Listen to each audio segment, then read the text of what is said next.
Well, we are here. It is the final month of 2023, and I think honestly, the longest year in my life, if I'm being honest. It's been quite the journey this year, and yeah, it's a lot. And this is also my favorite season.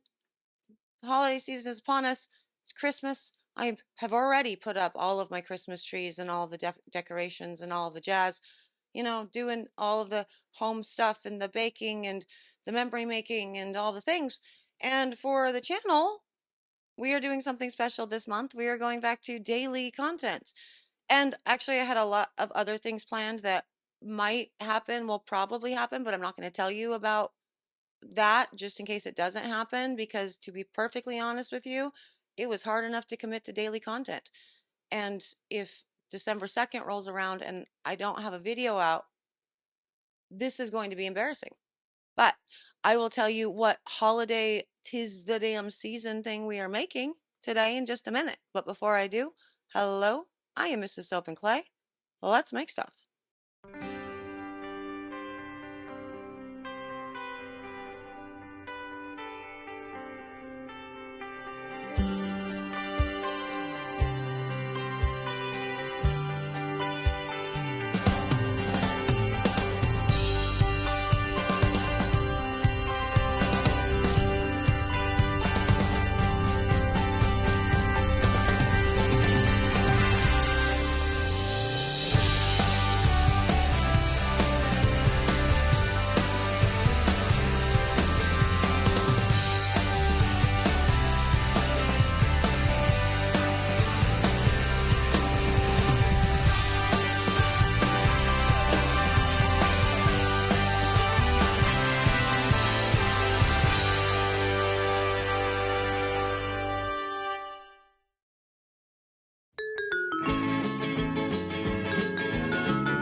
How's it going, Sudsers? Welcome back to the channel. You are at Soap and Clay, where we make all the soapy things, and you are here for December.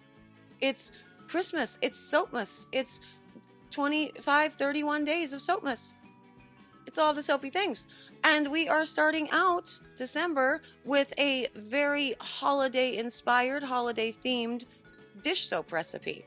Now, this is for one of my wholesale accounts. You know her, you love her, a drop in the ocean. Just go say hello. But this was a special request from her years ago because she wanted to, while she does sell her dish soaps year round in a certain scent and color and whatnot, for her holiday line, she wanted to make it pretty, like a Starbucks cup and, bright red. And as you probably know, reds are difficult to do with a natural colorant in soap form. And that's especially true when you're working with a dish soap that has very, very white oils, because it's coconut oil. And so I am going to show you how I get this beautiful red naturally.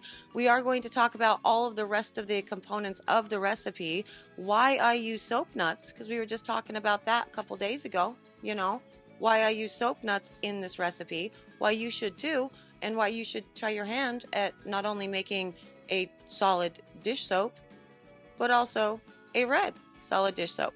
So let's get to the video. We're going to do all of those things, there.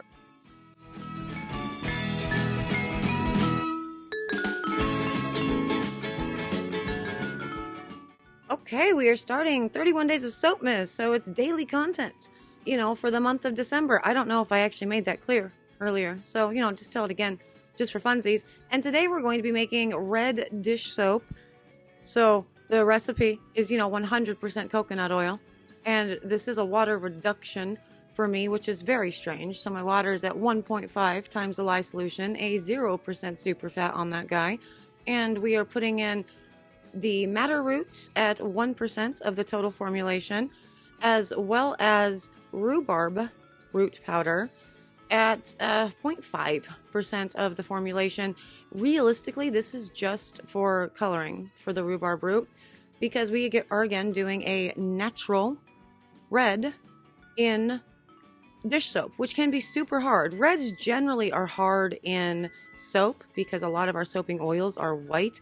They are even harder in something like a 100% coconut oil soap, because it's a very, very white soap, Now, within the lye solution, I am including soap nuts. I like it in a dish soap because it's really good for a big bubble payoff, has a little bit of chelating properties as well. But I want you to actually look at this as it's mixing. Once I put the lye solution in, it goes from that really weird looking brown from when I put the madder and the rhubarb in to this very scary purple, you know, like that is not the right color at all. That's not going to work well. I don't like it. It's getting more and more purple the more I mix it.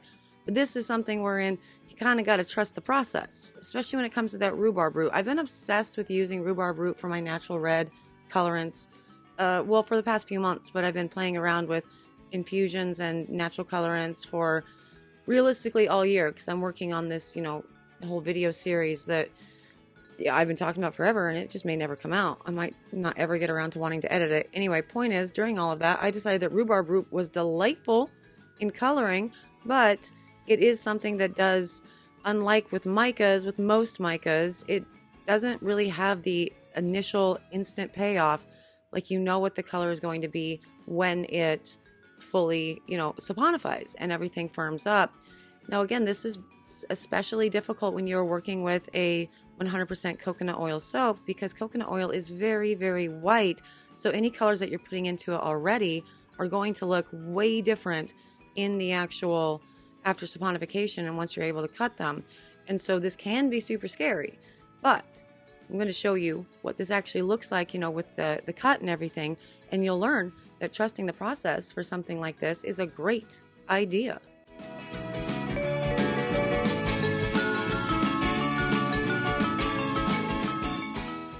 Yeah, so another secondary problem with this particular recipe, this is for a drop in the ocean, and they do, you know, solid dish soaps all the time. They are a zero waste eco warrior company. I love that for them. So we only use essential oils, we only use natural colorants, but the essential oil blend that we have in this gets so freaking spicy. And so there's massive separation within all of that. And I did want to point that out and show that to you because it looks really bad and like it's going to be awful in the actual, you know, once it solidifies and it's saponified and you can cut it up. But for me, since this is just a solid oil color, a single color soap, I am just going to take the, you know, bamboo skewer to it and work it around because, you know, that's what they're told. Whenever we have separation or ricing or anything within the soap world, just take the stick blender back to it, just whisk it out. And so this is me whisking it out because it's already in the mold. And so I'm just going to mix it all up and it's going to go sit. It's not going to be C-popped or gelled because dish soaps, 100% coconut oil soaps with 0% superfat, they tend to expand and get really, really hot really, really quickly. So it's just going to sit on the counter.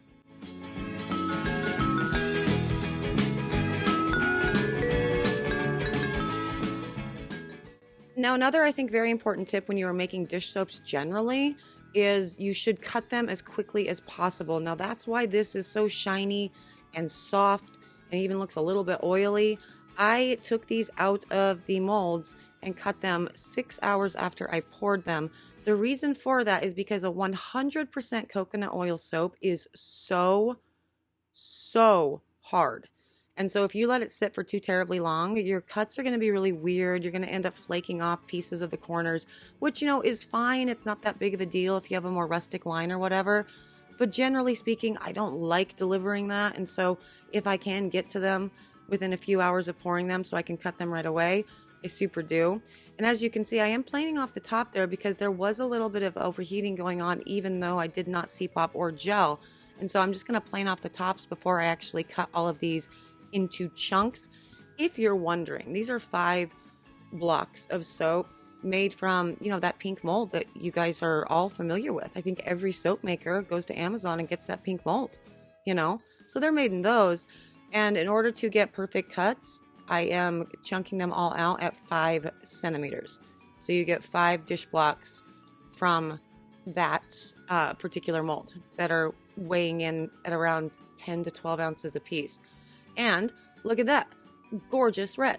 Now again, Starbucks cup red was the goal with all of this. And so I've had a lot of fun. When she first told me several years ago she wanted to do this, I'm like, ooh, that's a challenge. That's a challenge to do with a natural color. It's a challenge to do, you know, within her line or whatever.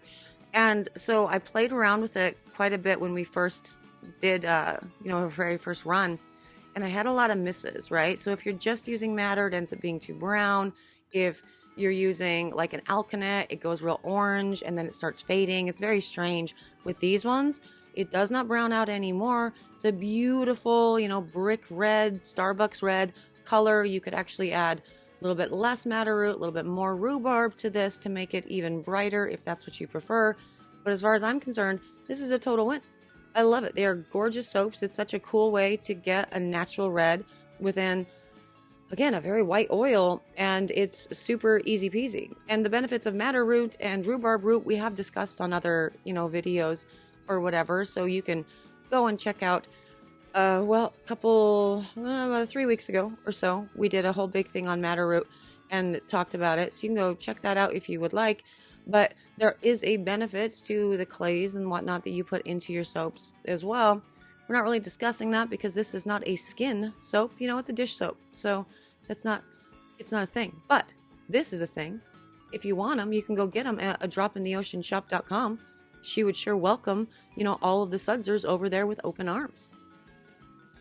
Yeah, so those are super gorgeous. I love this season for A Drop in the Ocean specifically because it is the holiday season and she has such great products that I get to make. And whenever she has a seasonal thing, it's very exciting for me because all of her orders usually are like the same 20 products. Every month it's the same 20 different products that I can make in my sleep at this point. So when I get to do this one, it's like, yay! Once a year, I get to make red dish soap, and it's awesome. So I love it. Yes, I really do like the rhubarb inclusion within the colorants. It's not super necessary, though, because, obviously the madder root is going to do a really good job there.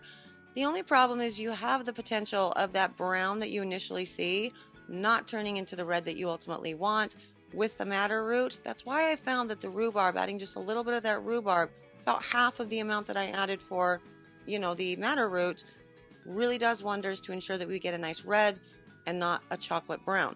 So I love it a lot. A dish soap recipe, obviously, it's going to be a slam dunk for a lot of reasons. I mean, if you are at all catering to an eco-conscious, client base, this is a slam dunk. Everybody loves the solid dish blocks. They last forever.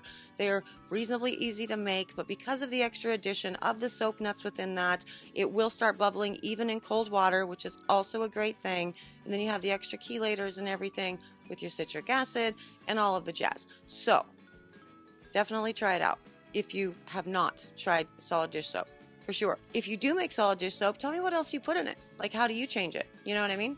What's your recipe look like? Just have a conversation with me. It's December, and every day we are getting closer to the end of this year, and I'm excited about it. I am. I'm looking forward to this year being gone, and so I'm going to get happier and happier as we get closer to December 31st. Thank you so much, Sudsers. You guys are awesome. And my good, happy part of 2023, that was, you guys. It's all a thing. And I know a lot of you are also going through it and doing the things, so I get it. I'm here. We can celebrate the end of 2023 together, for sure. I'm with you, all the things. Thank you for being with me. Other people, you exist, but I don't know you, so whatever. And I'm going to go. But I'll see you guys all again tomorrow, for sure. Like, actually, tomorrow I have to, because I said it's a whole month. It's daily content again for another round of soapy Soapmas. 'Tis the damn season. Fun. Bye.